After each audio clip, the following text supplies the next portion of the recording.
Hello friends, today we're going to talk about a serious matter.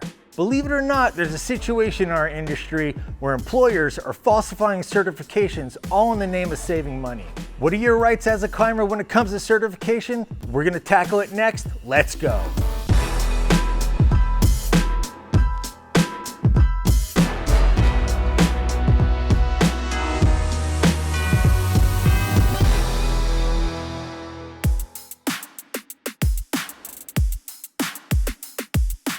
As a climber, you have the right to be trained for any task that you'll be performing at no cost to you. As you complete each training, insist on getting copies of the certification so you can provide them to anyone who asks for them. Today I'm joined by Ben Bowman, VP of Training Services at Safety LMS and Comtrain. Today we're going to walk through different scopes of work and the required training for each. Ben, thanks for being here. Let's get into it. First and foremost, what should training look like so people know they're being properly trained? So in the telecom industry, companies are primarily using a third-party training company to assist with their day-to-day trainings.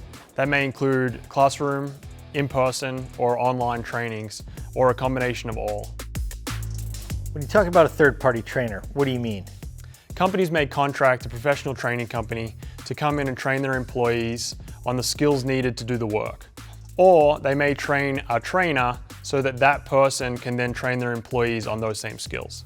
That's called the Train the Trainer program.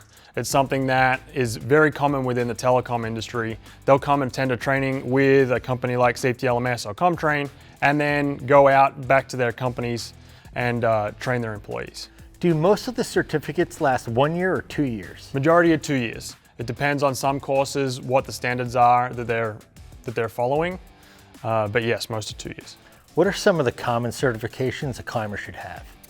Competent Climber Rescuer and Competent Rigging are two of the most common in-person courses that we see, closely followed by RF Awareness, OSHA 10, OSHA 30, and CPR First Aid.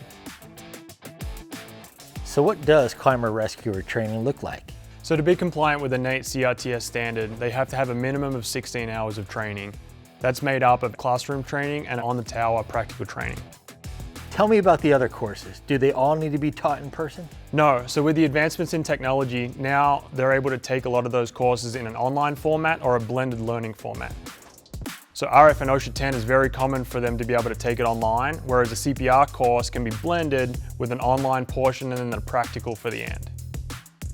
What should companies look for when choosing a third-party trainer? Most importantly, the companies need to adhere to the standards, the NATE CRTS and the ANSI standards.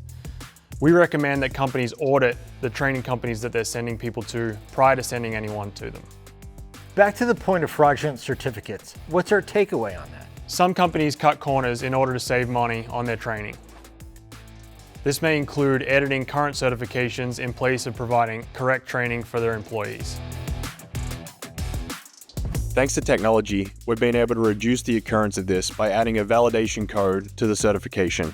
This allows site managers to simply search using a QR code or on the training company's website. This ensures that the certificate actually belongs to the person that's holding it.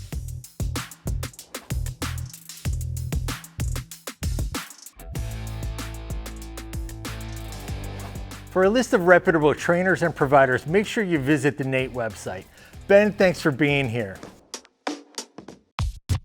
Certifications are critical to ensure safety in our industry, so let's make sure they're legit. That's all we got for today. Thanks for watching and stay safe.